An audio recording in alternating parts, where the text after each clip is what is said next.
Hi, it's Barry from BMPT Personal Training here. I want to welcome you to the new podcast for 2021. The podcast is where we're going to have conversations with clients who are training with us at present and those who've seen real results using all the services we offer. And those results are long-term, sustainable and achievable. If you want to know more about what we do here, just send me an email at barry@bodymarkfitness.com or check out our website www.bodymarkpt.com. Welcome to the second episode of the Team BMPT Podcast. I'm Josh Nicholson, the head coach at BMPT Personal Training. And in today's episode, I invite Simon McCubbin and Steve Morford. These two gents are both members at BMPT. Simon has been a member since 2010 and he has years of experience and made some huge changes to his training along the years. Steve is a newer member and has really changed his life around in the space of a year, managing to do this through 2, now 3 national lockdowns. Oh, we have a special guest as well. 10 points if you can guess who it is. Before we get into this episode, this is a disclaimer that the conversations we have aren't used as advice for you to act upon. These are real members talking about their journeys, and I won't be advising or telling you what actions you should take. As always, for every episode, please give it a rating and subscribe so you don't miss out on the next episode. Okay, in today's episode, we are talking about myths, fad diets, and what to stay clear from in the fitness industry. I'm going to introduce my two guests and one special guest, Simon McCubbin, Steve Morford, and Barry Skugel. So gents, what I want to start off with today's episode is just finding out how have you found lockdown so far. This is the third time we're in a national lockdown. What has been your experiences? So Si, if you want to start. When would it start? In March last year. We were working as normal to start with, then everything got really quiet, so we went on to furlough 5 weeks at a time, taking turns. When you talked about going online, I remember saying to you, Josh, I'm not going to do that. I won't be able to do it, this, that and the other. I remember it well. So I started it, give it a go, and it was obviously not like being in the gym, but it was, a very, very close second best. So carry on training. You think you're doing all right with food and all that, but the weight slowly crept up, and getting out walking every day. With lockdown, it was strange. It was all new to everybody. Cracked on with it, and then I was on the scales. I seen the weight had gone up quite a bit without realising. And then you done that accountability thing of posting your daily nutrition in the group every single day. So I started doing that, and from then everything just clicked into place for me. The training was going well, the food was going well, and from the July up to now, I'm down 2 stone. Brilliant. So it was a struggle to start with, but after that, and then obviously October onwards, work's just gone mental. So, and not a lot's changed for me now because I'm working loads of hours, but I'm training at home. I think that was similar to everyone. I think the initial shock of it, the first couple of weeks, the month, it was hard to adjust. And then like some of the conversations we've had, it can either go 2 ways for you. It can either go to the way that it's done for you, Si. You've sort of had to do something to get over it and just keep moving forward, or you sit in that position in the first 4 weeks and you just let it control you, and then you get into the next 8 weeks and then it becomes a bigger problem to try and get out of. But Steve, I'd love to hear your story about sort of last year, because even though 2 national lockdowns last year, it was probably the best year of training for you. And it by far, probably the only real year of training, to be fair. Yeah, it came around at the right time, to be honest. It started with yourselves, obviously, in December. Needed to start somewhere, and was, very glad that I was able to go in there and hit the ground running. Really enjoying it, going up from 3 to 4 times a week through January into February, seeing the changes and things, and I was starting to tweak more things with my diet and various things and going along forwards. And then lockdown happened on that Friday. But that week, just before lockdown, I'd started to toy with the idea of coming for 6 o'clock in the morning instead of night time. And right on that very Friday, I remember going home when Boris had locked us all out, so to speak, and seeing the determination on Barry's face of what he was going to try and get done. And then on that Monday morning to be part of one of the first classes, or the first class on that Monday morning, just kind of set me off. I thought, well, if Barry's done that over the weekend, at least I can do is kind of back him up and try and hit the targets that we'd set. So that just first jump in morning, there, Steve. Yeah. Can you remember the Friday night? I don't know if you can remember. I met you in Lidl. You're doing a weekly shop. Yeah, well, I wasn't doing a weekly shop. I was stockpiling. I had no. At that point, bog roll hadn't become a problem. It was protein yogurts. I had a big basket of protein yogurts. Steve, don't remind me about protein. No, we'll do the shakes later. We'll get on to that. There's time for that. It's not 9 o'clock yet. And so I had a big basket of protein shakes. Protein yogurts, but there's all these people in tracksuit bottoms getting all the cider and all the beer and the wine, and I'm thinking, what should I be doing? Then in the midst of it was Josh, calmly walking around thinking, I'll be alright, we'll have something going for you on Monday morning, Steve, you'll be right. And that was it. It was Monday morning, and away we go. So from then on, all I did was I booked in every class for 6 o'clock in the morning. Initially I was working. We were doing a similar thing to Si, where we were a week in, a week off on shifts. And then after 6 weeks, they decided to furlough more or less half of us. I thought I was going to be working, but I was put into furlough, so it was a bit of a shock. But after a couple of days of being home with the kids, it was brilliant, to be fair. So I can't, from that point of view, I got over it pretty fast. Training was great, got up in the morning. It was part of my routine, got up, got on with it, got something achieved. Got an hour to myself before everybody got up, got them up, played around, and then last thing at night when I were all tired, at least I could sit down with a cuppa or when it was sunny with a beer or whatever in the garden. At least I had a bit of sense of achievement that I could just get up again and have another go in the morning rather than thinking that I hadn't done anything. So luckily I got my mindset in order, pretty sharpish with it, to be truthful, and furlough and all the rest of it was pretty good. Lockdown, I wanted really to come out of it better than I went into it. And I was on the right path anyway, but it just happened to come along, and that was it. So when I came out of it, it was a bit of a shock to everybody really when I got back on the scales and all that sort of stuff and whatever. No, it was good, and there we go. Yeah, rest's history really. I've seen who this year, with this year's lockdown, is going to take my crown of lockdown champion. I think it's just correcting what you say. You've got to just make do with it and just keep cracking on. That mindset of turning up at 6 a.m. on a Monday, just carrying on as normal, which is brilliant, and that's kind of where you've got the results where you're at today. So Baz, what were your thoughts on lockdown? Bit of a different year to the year before. Did you think you would be doing online training? Doesn't matter what we do. Doesn't matter what we do it well. We always that's do. Always on with Manchu, isn't it? You know what I mean? Whatever we're going to do, we have to make sure that it matched the standards of what we set in the gym. Last year was year 13. I knew 2021 was going to be my 14th year as a PT, and I wanted to see it. I didn't want to let anyone down. The clients, family, staff, everybody. So, I won't lie, Josh. I've said this to you, and I haven't said it out loud publicly, but we bossed it last year. Yeah, we bossed it for everybody. Yeah. Oh, definitely. We gave everybody a reason to get out of bed. We gave everybody a reason to keep training, to keep accountable, and with the help of a lot of good people and the support of some amazing clients, we've come out of this in a really, really good place.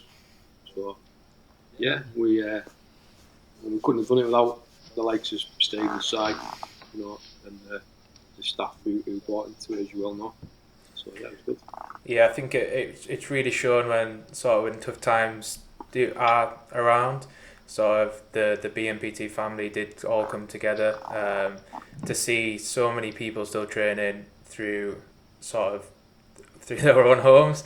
It was surreal. You do it all the time, but it's more than the gym, and it's it's family. And I think 2020 into 2021 has just proven that. So it's not a cheesy line, or it's not something that we say. You know what I mean? We've and time again for the last almost 12 months, isn't it? Mm. And it is more than the gym, and that I've got a hell of a client base, and hopefully we can get a few more into that and help more people as well, friends and family, the people that we train now, and people like that. Definitely picked a good year to get me backside out of bed anyway. So I just want to touch on starting off with Baz actually. For the 14 years of being in the industry, obviously things have changed over them 14 years, but in terms of myths, in terms of sort of sayings, you must have heard a few over the year, or had a few of your sort of members come up to you and say, is this true, or yeah, I mean, is that... 14 years ago, I was starting out as a PT in the middle of a global economic crisis. I got told nobody would want PT in the middle of a financial meltdown. If I wanted to be a PT, I'd have to go to London and become a successful PT. And nobody in Carlisle would ever want a personal trainer for more than just a couple of weeks as a fad. So, I've got, yeah, good size nearly 14 years in with us as well. But yeah, so I've gone from post social media to starting off just as Facebook was kind of just before Facebook took off, to then going through the whole social media craze. My Facebook used to be standing joke. My Facebook profile picture would be worth 300 quid because if I would post a profile picture with me in my top off when I was in really good shape, I guarantee I'd sell 10 sessions at 30 quid a session and make 300 quid. Just standing joke at the time. Yeah. So how'd you get like that? Pay 300 quid for 10 sessions and I'll show you. No, right, Si? How many 300 quids have you given me? I wouldn't want to go down that road. And he still doesn't look like me. I'm trying to look like him now. That's the difference. So, yeah, you've seen it all from, and I've gone through the whole spectrum as a personal trainer, from one-to-one, just me in people's homes as a travelling trainer, going to your house before work or after work, to doing classes for gyms, fitness modelling with USN Pro 10, where you're doing all the shows like body power and things, and you're hearing all these different things thrown at you all the time.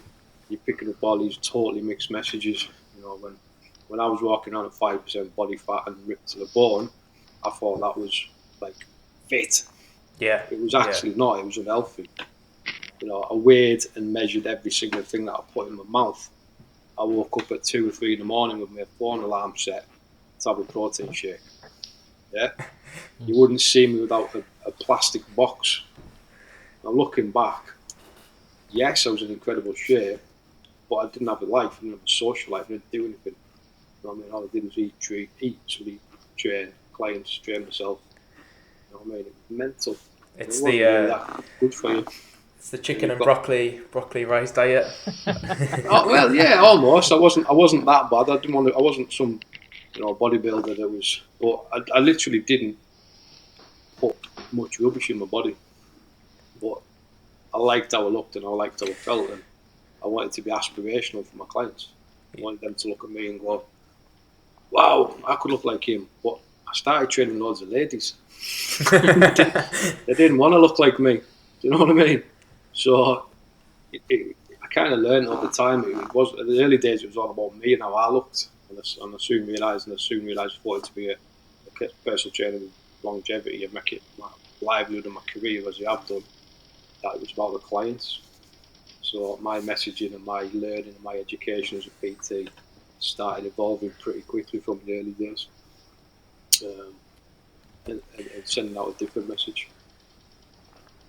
I think just on a personal sort of like a person's level, like looking into that, probably they've experienced like the healthy thing is the restricted eating, the healthy thing is to eat the chicken broccoli rice diet, but like you said, there's so many unhealthy habits with that, and that's a common thing that I've heard people talk about, is you've got to restrict everything from your diet.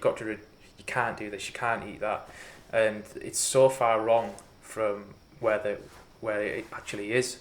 But Steve, Si, you guys as members, sort of, you will have heard sort of stuff, or you might have believed sort of stuff in the past. Have you come across anything that you've sort of questioned, or?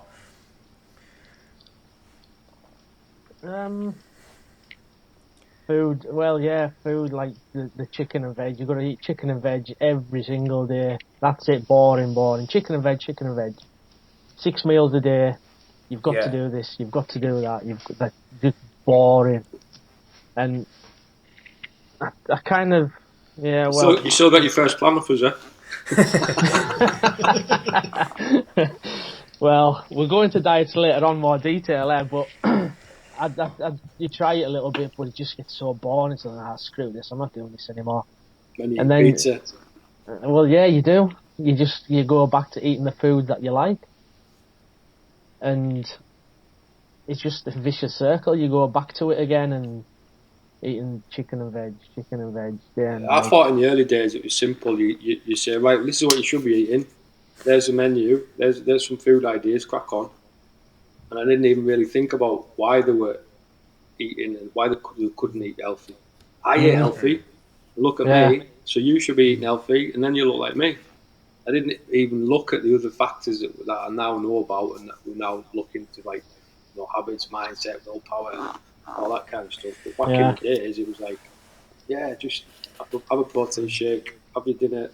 I remember standing on treadmills telling people how your metabolic rate would go up and down as you're eating dinner. I remember that. Yeah.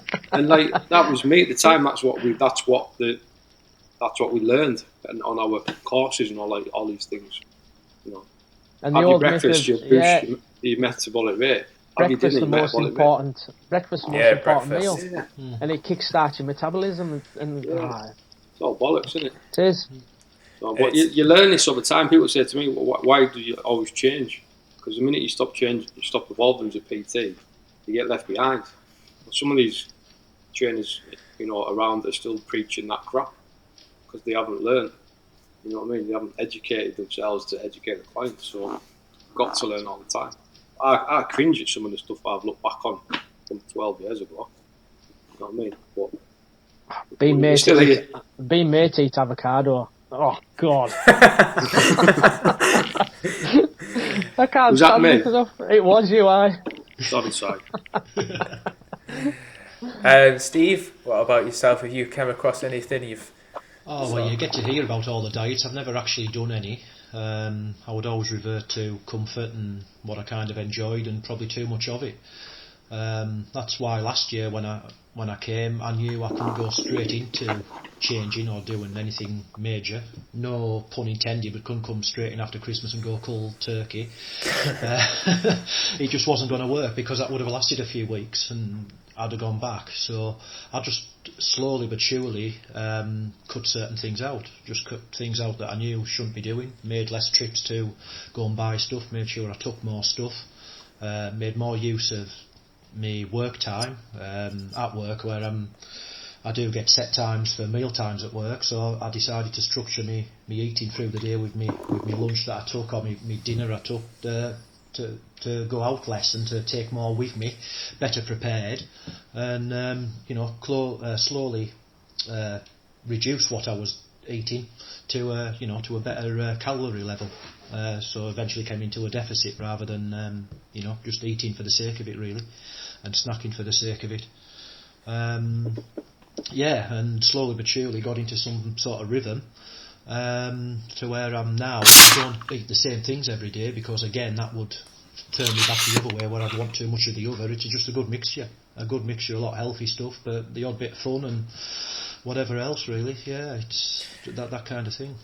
Yeah, I think there's like a common trend across what you've all said. It's better education, and it's getting a better understanding of your own body. And when people often think about diet or the diet word comes up, they automatically go into restriction or must not eat this, must not eat that. And I think that's where people go wrong. And when you think about stuff like your fad diets, like some are absolutely ridiculous, like the cabbage soup diet. Like, who would even do that? But what's really interesting, like what you said, Steve, is it's just you educating yourself into being more prepared, spending that time to prep your meals, but also understanding your body and being in a calorie deficit. It's not over prepping and putting stuff in Tupperware boxes and this, that, the other set. It's just sensible things to eat. It's getting a sensible dinner and a sensible little bit of a snack either side of it. Really, there's so many diets out there that people could try. Ultimately, it's the one that works for you. Well, that's it. Yeah, it's your body. You've got to know yourself. Yeah. But there's trial and error. Just because you fail with one doesn't mean you're going to fail with the next. But obviously, I've trained a lot of ladies over the years, and the majority of them have jumped from diet to diet. So whatever's trendy, whatever the locals, the latest celebrities selling in a magazine or something, there's the one that they've come off the back of, and then they come and see me. And it's just a minefield. It's no wonder people get confused with it all. Eat what you like, but just eat it sensibly. That's boring. Do you know the best diet? The one that's never ever sold because it's not sexy. Go back to school. I've said this loads. You've probably heard it before. Go back to school and look on your classroom wall when you were about 11. And there's a plate on the wall called the Eat Well plate. Yeah. I do. And it was government branded. It was from the government or Department of Food Standards or whatever. And it was proteins, your breads, your greens, your dairy. That's the perfect diet, but it's not sexy. It doesn't, someone's not going to go and sell it on a magazine in a magazine and say this is the best diet ever because it's boring. But ultimately, if we all did that, 2-3 times a day, 5 days a week, 6 days a week, we'd all be a lot healthier. But instead we go low carb, keto, high fat, low fat, mess about. It's just getting a good balance of everything. It's like using that plate and having a balance of knowing how much is suitable for you and how much isn't suitable, which is just it sounds really simple, but for some people that's where they really, really struggle with, and kind of talking about sort of celebrities and so many people now, like the time's changed since you started in the industry, Baz, but 14 years ago now we're getting people like influencers, we're getting social media, Instagram's massive, Facebook's massive, and you're getting something come across your sponsored advert saying, oh, buy this 28-day booty tea or this detox diet and you'll look like this. And detox and cleanse. My hate words. Can I be crude, Josh? I'm going to be crude. You know what I'm going to say. I detox every morning at about 6:30. Yeah, it's normally after my nice strong coffee. It happens without fail. If you go to the toilet regularly and your kidney, your liver, your stomach, your blood, they're all in working order, you're detoxing yourself. The amount of people that are making money off the mates or of people they know calling it detox and cleanse, give me a break, man. Honestly, it drives me mental. Yeah, it's the biggest. I don't know what the word. Yeah, it's the biggest money maker in kind of where we work at, and it's all through advertising on people's heartstrings. Pretty much, they're getting snake oil. They're selling snake oil in a vulnerable position, and it's really sad to see because I know myself, I know friends that have done that, and it's not cheap either. It's like you could spend 60, 80 quid on this package, or you could spend 60 to 80 quid on better food or on a better food shop, better education. Yeah. It really winds me up. PTs that do it just to make a few extra quid off the clients. That drives me mental. The ketones. Horrendous. Juice Plus. People are selling ketones and Juice Plus and all that. Get a grip. Train your clients properly, educate them on nutrition as well as giving them a workout. The worst thing is though, if they feel happy to advise that to their clients, do they actually feel happy to give that to one of their clients, or is it just they offer it to everyone? Do you know what I mean? So just means they've got no morals as a personal trainer. Exactly. Do they feel morally right to do that? Which is, but each to their own way. Like I said, it's a common trend. It's a common trend where the marketing is sort of, it's so heavily pushed in. It's unregulated as well, isn't it? You look at stuff like, for example, online coaching. Like people at the moment are doing a lot of like home workouts, which is great to see that they're doing the workouts, they're doing the exercise, but you've got to think, like, is it actually safe what you're doing? Is that, do you have full trust in that person that you're following on here that's doing sort of star jump, burpee, lunge, whatever? And what are you actually getting out of it? Or are you just going to do it for so long hot and sweaty and raising my metabolism until you injure yourself and then give it up? And it's like your diet. So what you're going to do, you're going to restrict yourself so much until you burn out, you give up, and then you go back. And you know what? You get into a worse position. Best diet ever, Josh. The one that works all the time for fat loss. It's not keto, it's calorie deficit, as Steve said. It's not high fat, low fat, calorie deficit. It's boring as anything, yeah. But the other thing is, just touching on what you guys were saying before, you guys both work in quite a male-dominated industries, don't you? Yeah. You've got to change your identity if you want successful. I'm talking diet and weight loss. You've got to hide what you do. Yeah, because Si as a trucker is going into, transport cafes that don't really cater for healthy eating. We've trained a lot of truckers over the years, and they've said it's hard taking your bait box with you when the lads are tucking into full English and you're sat there with, trying to eat healthy with your snacks and your yogurt, and when you work in that environment, you've got to become a different person. You can't, going back to the ladies that we've trained, a lot of them, and this isn't in general, this is just from experience training ladies. A lot of them will work in the schools or the offices where we'd all bring cakes in for someone's birthday. It seemed to be someone's birthday every other day. Some of the offices for the ladies I've trained, and you've got to not be that person that brings the cakes in, or not be that person that goes to the staff room at lunchtime and they eat cakes and the chocolates. You've got to strip something back.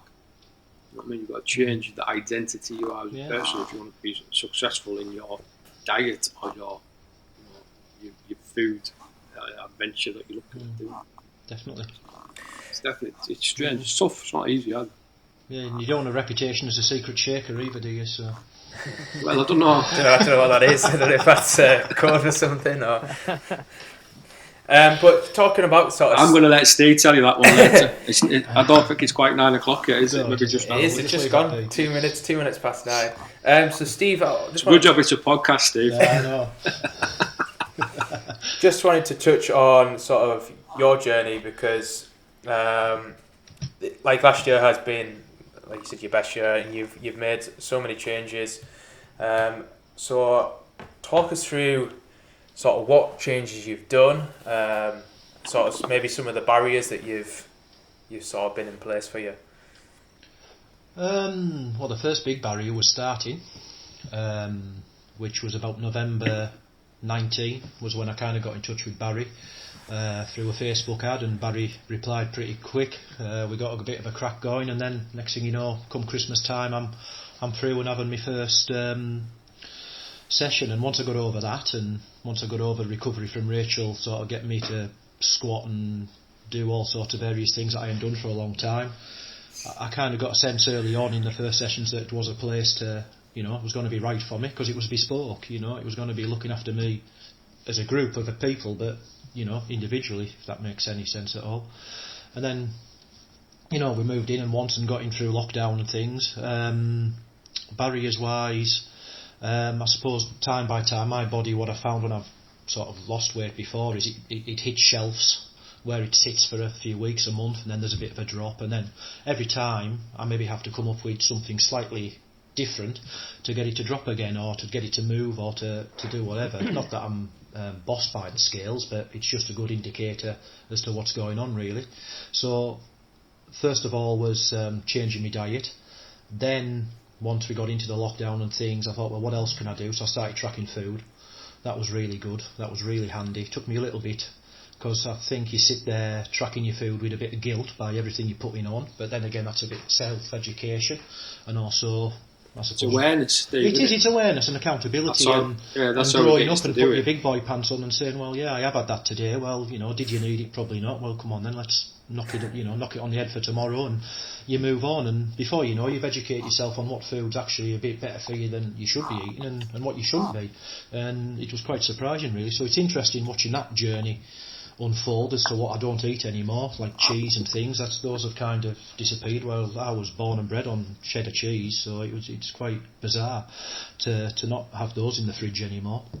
But yeah, as time went on, there was other little things. The MyZone, when that came into it, you were able to see what you were doing at home a bit better, a bit more realisation of where you were at, and sometimes you thought, well, were you not working as hard? Was I working as hard? But when you actually get the data back, you realise you were working. It's just you're probably getting fitter.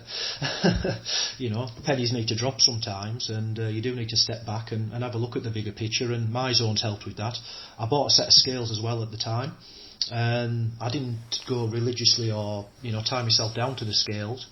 However, I do use them daily before I train, and they're very good when you take a step back from them to look at it, because sometimes you think, well, why hasn't this moved? Why hasn't that moved? But when you actually look at the data that the scales provide, it shows that, yeah, your muscle mass has changed, and that's maybe a reason why you maybe haven't changed. And it's not just all about self-education. So those are little barriers that you humans, I suppose we all do, whether it be men or women, we all put up there that for some reason just been creeping to the back of your mind, and you just need to self-educate, take a moment, take a step back, think to yourself, well, I am eating well, I'm training every day, we're going in the right direction, far better than where we were, or I was, a year, 18 months ago.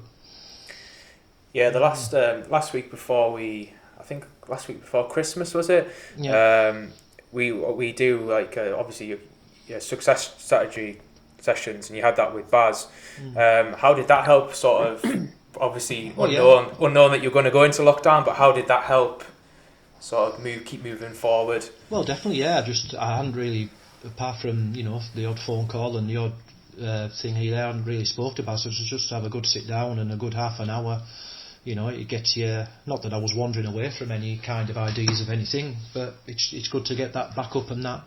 That common sense and no fuss approach that Barry gives you to get your back straight and narrow and tell you where you're going and what you're doing. Is that the sledgehammer? The sledgehammer that I'm it was a subtle sledgehammer. It was a subtle sledgehammer here and there, but yeah. Well, you need that, because your mind wanders, because when you're left alone too often, you fill your head with rubbish, and you are very easily can be influenced if you're that type, I suppose.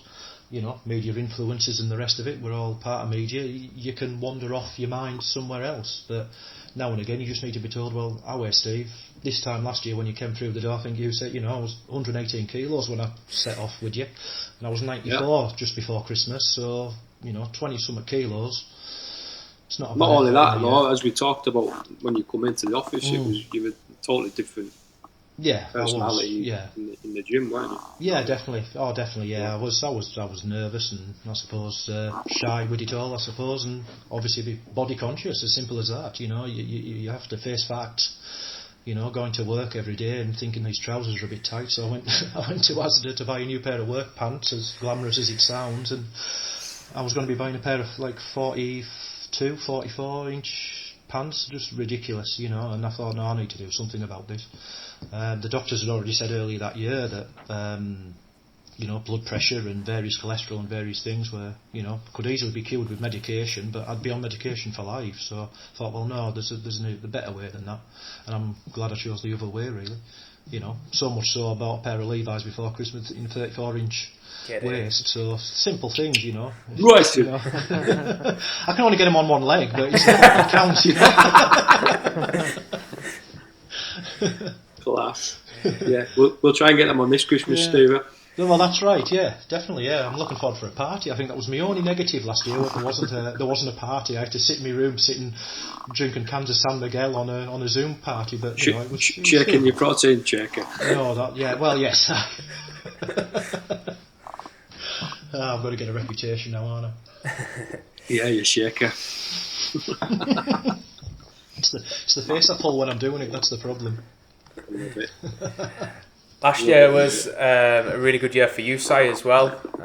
This was I've trained. Yeah, because Liverpool won the league. you had to get some of it in. But I've trained you since obviously I started as well, so I've kind of seen your journey and how it's changed. And I think if we're both being honest, food's always been something that you've struggled with and sort of get around. It's always been food. Training hasn't been a problem. The training's always been. I nearly swore then. No, training hasn't been a problem at all. It's always been food. Always been my issue. Who's this talking, Josh? Who is he? Who is this guy? Yeah, it's just when I done my Achilles. When was that? 2018. Been off my feet for 4 months or something like that. I put a load of weight on then, and Did you? And one of the many times I put a load of weight on. I'd noticed, to be honest, Si. I just thought you borrowed Steve's jeans. I've plenty of pairs spare if you want. And there was one Saturday you done one of your open days or something, and Alex was in. That's the first time I met Alex, and I had a chat with him afterwards, and I went to see him, and that was when things got simple food wise. I went to see him for a few sessions and everything, and it just everything was just made so easy. You don't have to eat this, and this, and this. If you don't like that, you don't have that.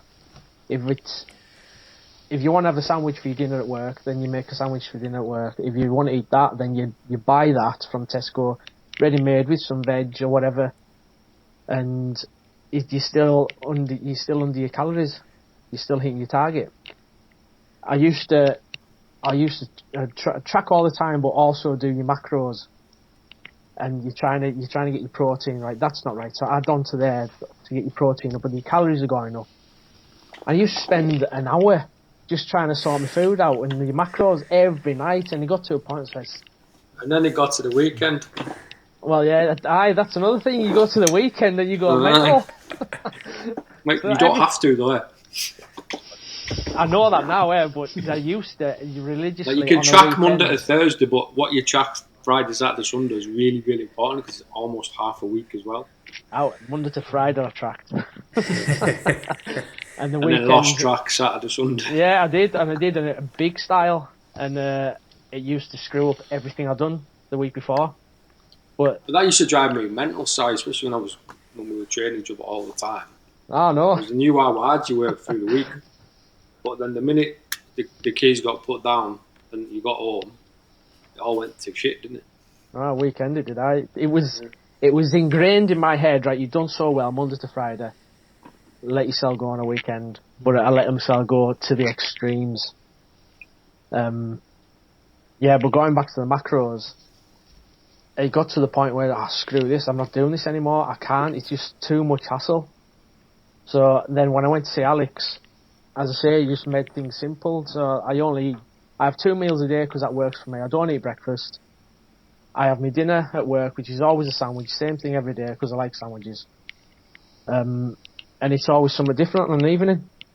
And doing that, I was in a deficit. It was food I like to eat. And it's meant to be over a long period of time, because I was always like, it needs to be done next week. It needs to be off. I need this 2 stone off in 1 month. So then you go on to these RADS diets, these real massively low calorie diets. But then 2018, I think I got stone and a half off or something by the Christmas party or whatever it was.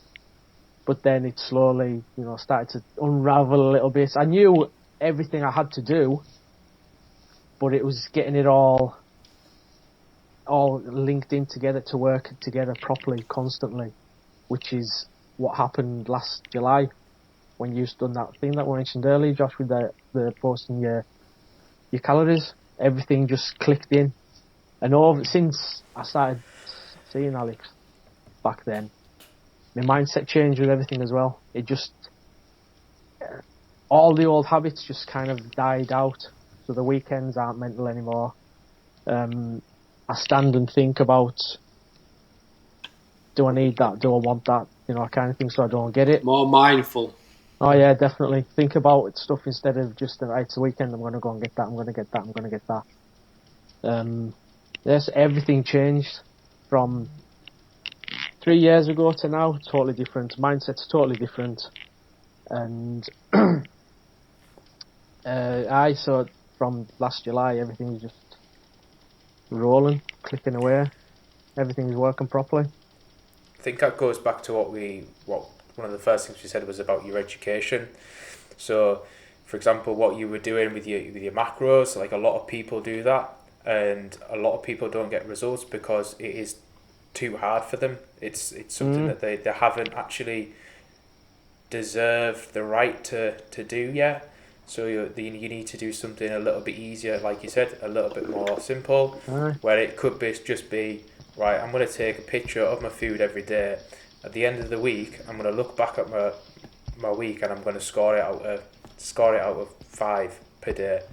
Okay, Friday, Saturday, Sunday was 0, was 1, it was the low. Right, next week I need to make sure it's better. And like what we're saying right at the start, it's the education process. Steve did it right. When you come into your 30-day trial with us, you don't. I'll just show you where some recipes are and some nice healthy meal plans and some calorie plans. That's it. I'm not. Don't look at your food. We can't change your lifetime of bad habits in 30 days. What we can do is show you a place where you're safe and comfortable and we get looked after, and then you can make a choice if you want to stay, and then we can talk about food and nutrition. Because it comes further down the line, like you said. Yeah, totally. And Definitely took me. Sorry, Baz. No, go on. No, you did it right. It took me 30 years to develop those bad habits. You know, true. So we weren't going to just knock them on the head instantly because you fall back into your bad habits. So, you know, it is what it is. Don't get me wrong, there's still the urges there. It's just a better mind process to knock them on the head and move on past, you know. Yeah, I'm the same. You still battle against it all the time, but you've got more tools to work against it, and you can. And that's we've added that to the business over the last few years, haven't we? Yeah. As well, we've got more tools now at Arsenal as we've developed as trainers, as the guys have come on board. Josh has grown in stature. Rachel's on board. You know, Danny, Will, everyone. We've brought Alex and Charlie into the nutrition team. We're arming ourselves, and then staff trainers on Fridays. We learn all the time off each other. You know what I mean? It's really vital that we keep learning, so then we can pass on the learning to you guys. It's not worse than a personal trainer that does a course and then doesn't share it with anybody else. Keeps the knowledge to themselves. You know what I mean? You've got to share the love, share the education. The fact that anyone could walk into our facility and get trained by a number of us, but then they could also come and talk to someone like Steve, someone like Si, who's been through that journey. Talk to Baz. Okay, Baz is going to tell you this thing. Then, all right, we can refer you on to Alex and Charlie, our nutritionists. What kind of service? What kind of like standards is like that anywhere else? It's far from. So. Always here if anybody wants to ask a question. I'll try and that's the best kind I of can. like what some of our ambassadors have done on the guys in the previous episode. They will help people. They're our sort of friends and family in the gym, and we'll say, okay, can you have a quick chat with this person, and that's all it might need is just a quick sort of arm around the shoulder. Come on, it's going to be all right. Going to get back on track. Next week is a new week. No problem. We all need it. We've all been there. So there's never a straight line when it comes to your diet and your nutrition and your weight loss and your fat loss. It's like business. It's not like you start here and you go brilliant, happy days. You know, you go ups and downs, plateaus. You know, peaks and troughs all the time with your nutrition, your weight loss. You know, it's never ending. You know, when you're smashing it for a while and then all of a sudden something happens in your life and you know, things take a little turn for the worst and your nutrition goes out the window. You it just happens. You get back on it when you're ready. Mm. So, that's why we don't. If you last started, we've never asked you to track a macro for. I can't remember.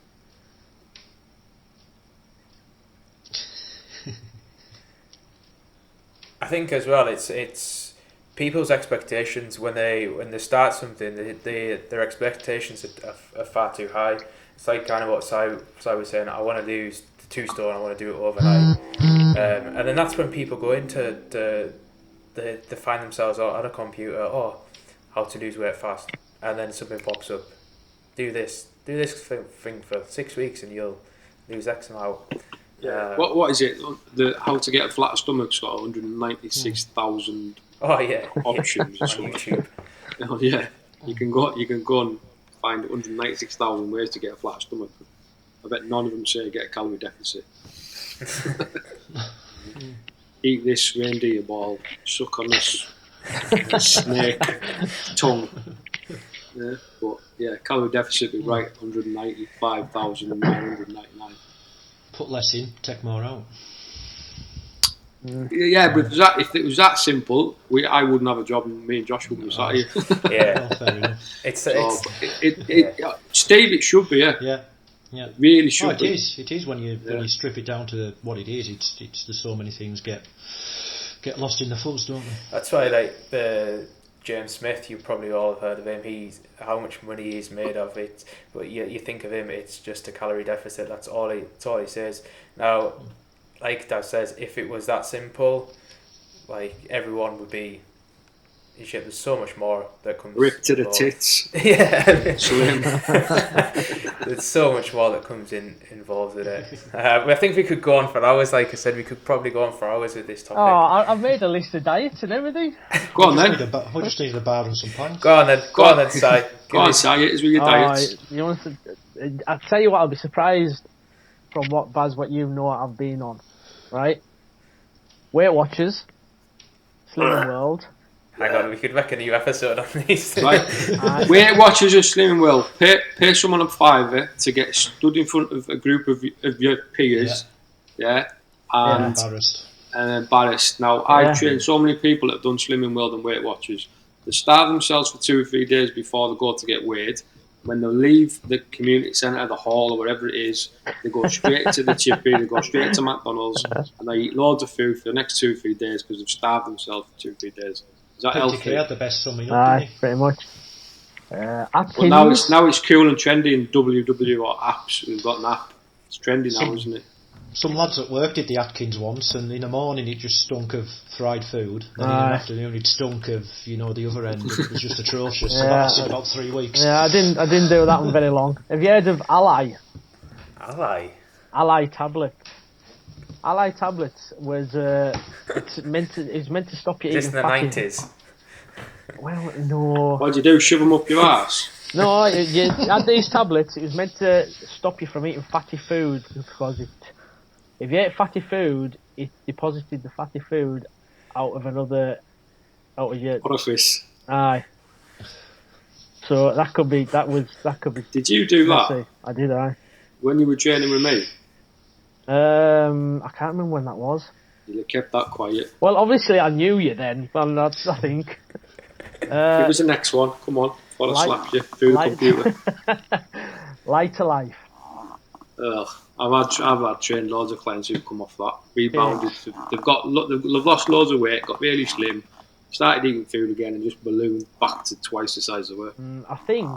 Crazy. Bad hair, bad skin, bad teeth, bad breath.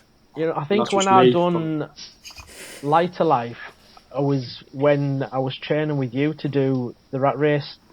Yeah. Rat race day weekend, which was 20-mile assault course.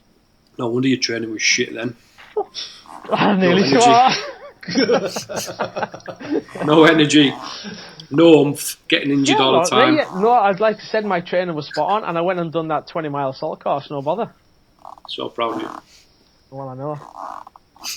Then go on. What else? Cambridge as well. That's another very low calorie diet.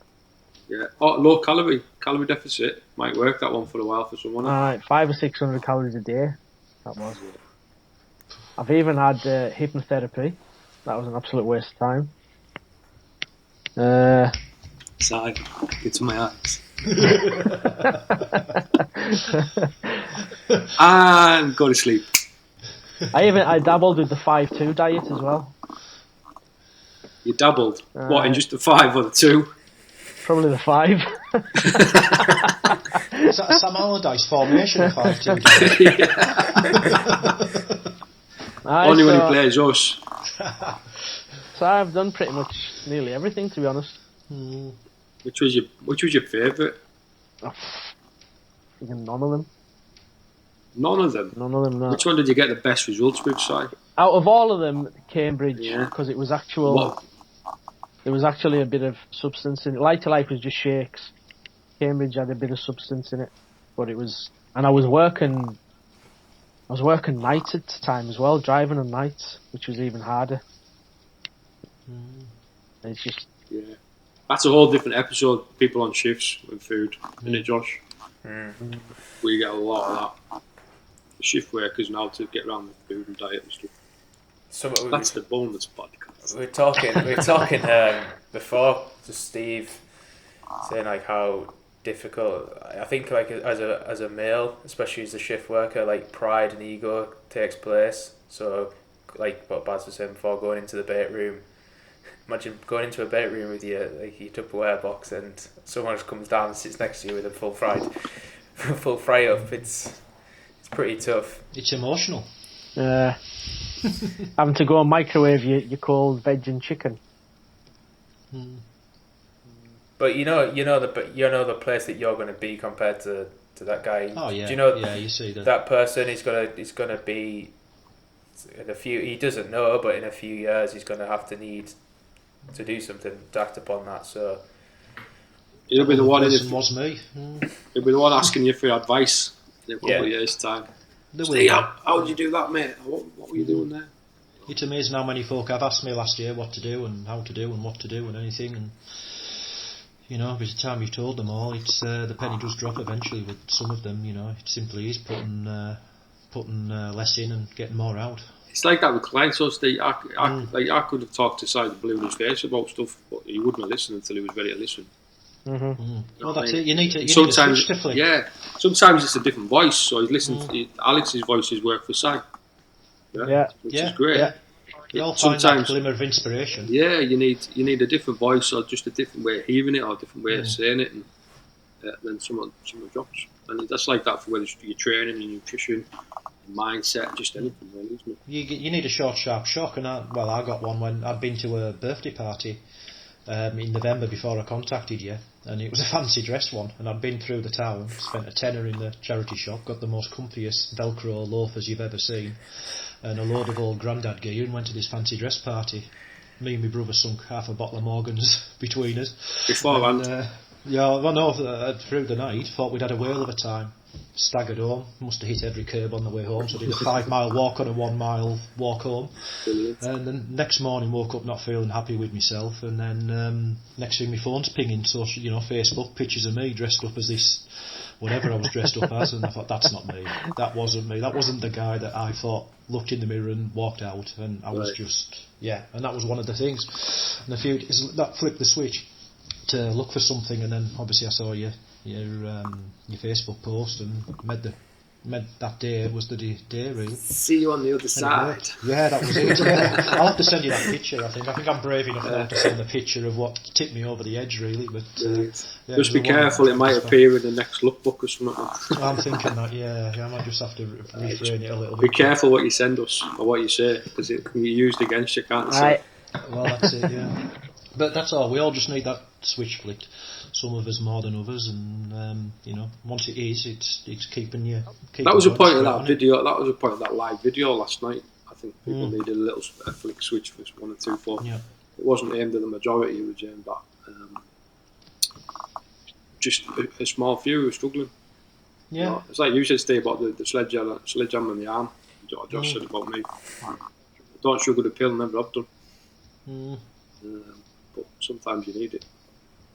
You do. I mean, your phrase last year, and we're after 9 o'clock, so I can say it was own your own shit, and it's the only phrase I've ever thought about getting a tattoo of that means something. You know, you've got to grow up. You know, I'm in my 40s now. Own your own shit, and this side of my life, you know, thankfully been able to get a bit better with it. So that's what Si did. That's what Si did with his diet. Instead of being a teenage boy on the weekend, Friday to Sunday, and eating Saturday, shit. Sunday.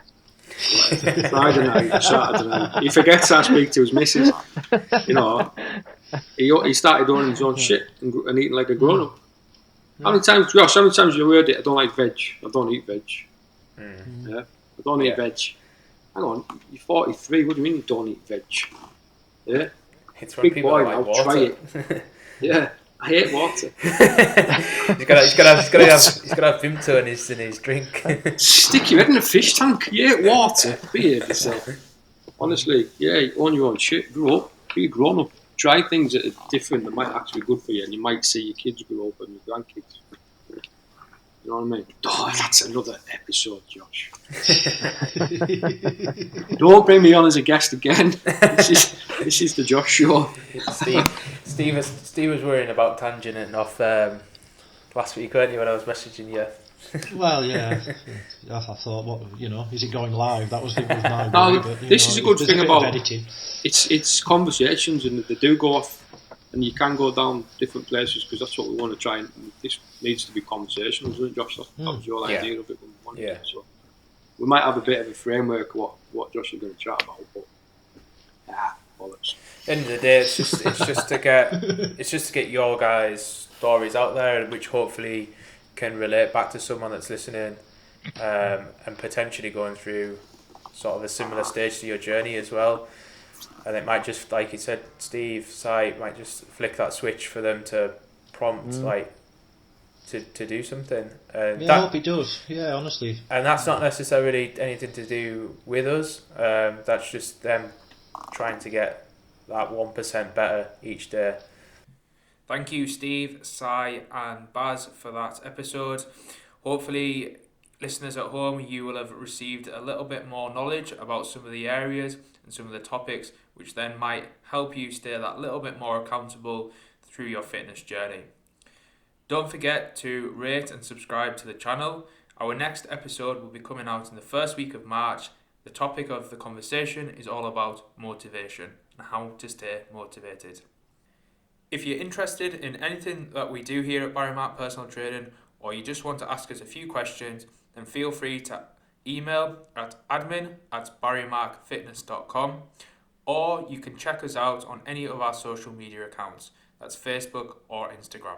Hi, it's Barry here again. I just want to thank you for listening to today's episode of the podcast.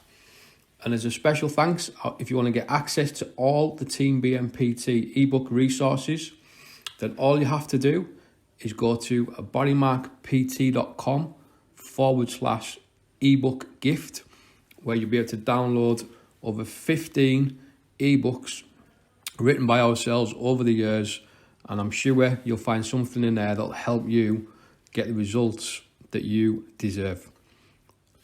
Thanks for listening, and we'll see you on the next episode.